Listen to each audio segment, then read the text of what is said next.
Garrett Horne was once a respected wilderness guide, but his name became a nightmare in Willow Creek. The night children began vanishing without a trace, sparking a relentless manhunt through a forest where every shadow seemed alive. The town of Willow Creek rested quietly at the edge of a sprawling pine forest, a place where neighbors once left doors unlocked and children chased fireflies long after the sun had set. Summers meant laughter in backyards, the distant hum of cicadas, and winding dirt trails that led to hidden streams. That easy rhythm began to crumble the evening a family dog returned home with an unfamiliar child, a shoe clenched in its teeth. At first, no one connected it to danger. People assumed it belonged to a hiker or a careless camper. Days later, faint footprints were discovered near the creek bed, prints larger than a child's yet barefoot and oddly deliberate, as if someone had moved carefully to avoid detection. The real terror began when 8-year-old Mia Lang vanished one cool spring night. She had been chasing fireflies at the edge of her backyard, her parents only a few steps away.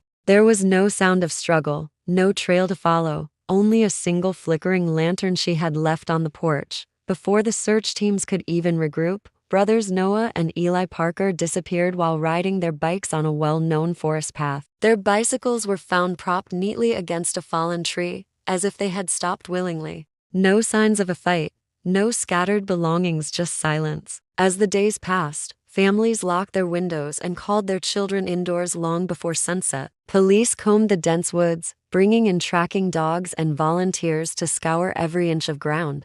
All they uncovered were small, unsettling clues: a campsite that looked recently abandoned, animal traps cleverly hidden beneath leaves, and scraps of fabric caught on thorn bushes. It became clear that whoever was responsible knew the forest intimately. Officers began to suspect that someone had been living there for years, moving unseen among the thick pines while watching the town below. Rumors spread faster than official updates. Some locals whispered about a bushman, a mysterious figure who avoided civilization and survived on whatever the forest provided. Others believed it was a hunter who had lost his mind, taking children to replace a family he never had. Parents clutched their children's hands tighter as they walked to school, scanning the tree line for movement. The community's once carefree evenings grew tense and quiet, broken only by the occasional rustle of leaves in the dark. Fear settled over Willow Creek like an early frost, and everyone understood that something or someone was out there, waiting. Detectives intensified their efforts as the search for the missing children stretched into its second month, turning the peaceful forest into a maze of evidence and unanswered questions. Each day began before dawn, with teams of officers, tracking dogs, and volunteers moving carefully through the undergrowth, marking even the faintest sign of disturbance.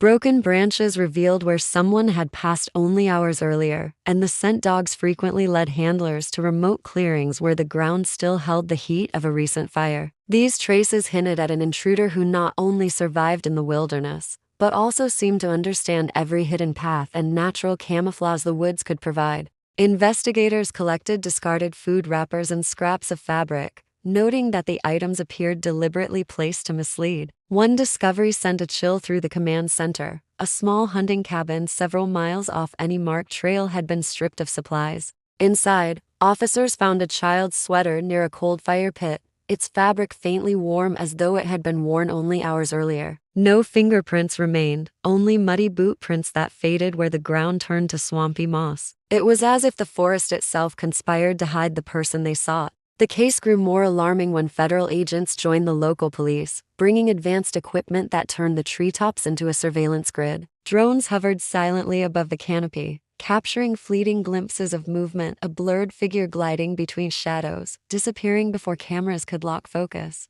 Investigators realized they were dealing with someone who studied their every step, anticipating search patterns and slipping away with almost supernatural precision. Residents of Willow Creek, once known for their neighborly trust, now lived behind locked doors. Parents refused to let children walk to school alone, and even seasoned hikers abandoned the trails. Rumors of the Bushmen spread across the region, each story more frightening than the last. Some claimed to see a flicker of light deep in the trees at night, others spoke of distant whistles carried on the wind.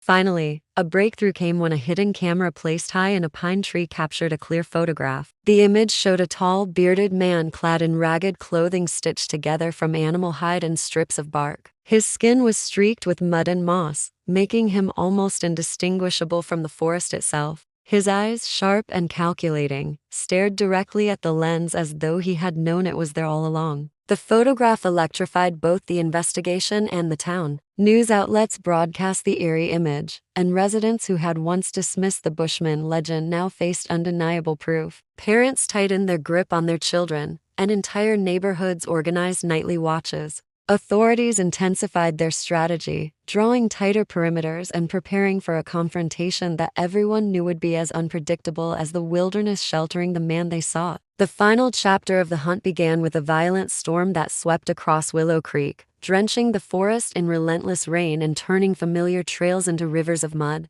Search teams, already on high alert, recognized the storm as a rare advantage. The heavy downpour would wash away the suspect's careful scent trails and force him to seek higher ground or shelter, narrowing the area where he could hide. Officers spread through the woods in rotating shifts, their rain-soaked gear weighing heavy as thunder cracked overhead. Every flash of lightning illuminated jagged tree lines and slick ravines, each one a potential path for escape. Near dawn, a drone operator spotted an unusual heat signature along a rock formation by the swollen river. The shape was faint but steady, sheltered from the rain in a hollow that barely registered on previous maps. Teams converged quietly, sealing every possible exit. As they drew closer, muffled sounds echoed from deep within the stone, soft whimpers and the scraping of movement. When officers entered the cavern's mouth, they found a group of children huddled together on damp blankets, their faces pale but their eyes alert. Relief swept through the team, though the captor himself remained hidden somewhere deeper in the maze of tunnels. Minutes later,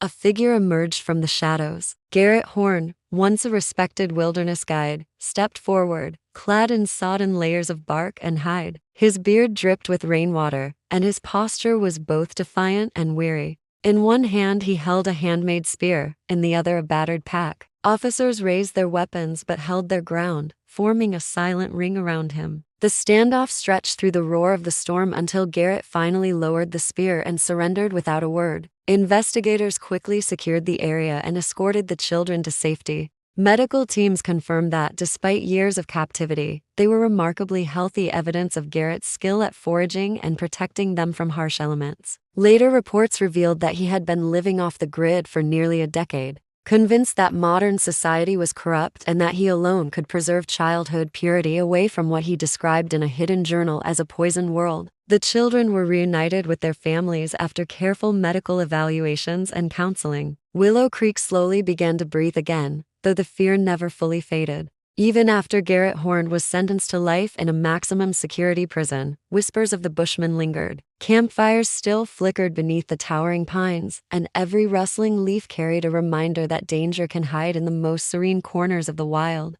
Despite the growing fear, detectives refused to back down. They began charting the forest like a puzzle, noting clusters of abandoned campsites and plotting potential escape routes. Every new piece of evidence suggested that the person responsible was not merely surviving, but thriving, using the dense wilderness as both shield and weapon. The deeper the investigators ventured, the clearer it became that their quarry was clever, calculating, and entirely at home in the shadows. Months turned to years, and the case of the missing children became a haunting constant for Willow Creek. Faded posters still clung to telephone poles, their edges curled by rain and sun. Detectives refused to let the trail grow cold, revisiting every lead, no matter how small. Their persistence paid off when two hikers reported a strange hollow in the forest floor, cleverly disguised with branches and moss. When investigators arrived, they uncovered a hidden entrance leading to a subterranean chamber unlike anything they had seen before. The bunker was cramped but meticulously organized, lined with shelves of foraged berries, dried meat, and handmade tools. A lantern hung from a ceiling beam, its wick freshly cut. More chilling were the personal items scattered throughout: crayon drawings, a broken doll, and a pile of children's clothes folded with eerie precision. Dust patterns showed that several small bodies had once slept on thin mats along the walls. Laboratory tests confirmed that the DNA on those belongings matched the missing children, proving they had been alive in this space not long ago. Among the most unsettling discoveries was a weather-stained journal tucked into a metal box. The handwriting inside was jagged and uneven, the pages filled with sketches of plants, animal tracks, and detailed survival notes. Every entry was signed only with the single letter G. The writings revealed a mind obsessed with purity and isolation, claiming that society had poisoned innocence and that only the wilderness could keep children safe from the modern world. Each page deepened the sense of dread, hinting that the abductor believed he was saving, not harming, the children. Forensic teams scoured the area around the bunker and found a network of hidden escape tunnels reinforced with tree roots and stones. The layout showed a deep understanding of both engineering and natural camouflage. Traps, carefully constructed pits, and tripwires were set along the paths leading to the hideout, designed to slow or injure anyone who approached. It became clear that the suspect had anticipated discovery and planned multiple routes of retreat. Criminal profilers concluded that the person responsible had significant wilderness training, possibly military or survivalist in nature. They warned that the individual's confidence and familiarity with the terrain gave him an advantage over any pursuers. Each revelation turned the forest from a simple backdrop into a living maze of danger and deception. What had begun as a search for lost children was now a battle of wits against someone who saw the woods not as a hiding place but as an entire world of his own making. A sudden break in the stagnant investigation arrived one misty morning when an experienced hunter reported a disturbing sight near the northern creek, a gaunt figure guiding several small shapes through the trees just as the sun began to rise. The hunter kept his distance,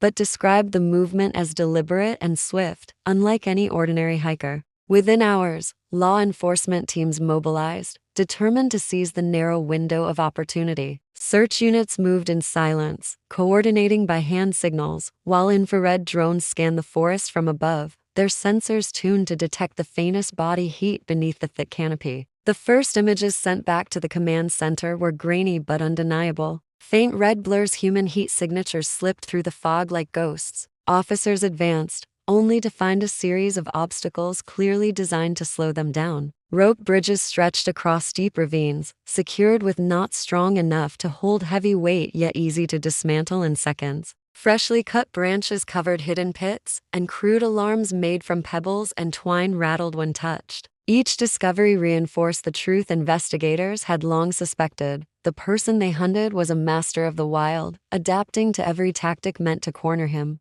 Night after night, the pursuit continued. Teams crept along narrow deer trails, finding smoldering ashes of campfires that had been abandoned just hours earlier. Each site contained small details that chilled even the most seasoned officers. A half-eaten meal left neatly beside a child's cup, a hand-carved spear leaning against a tree, footprints of varying sizes overlapping in the damp soil. It was proof that the missing children were still alive and moving under the captor's control.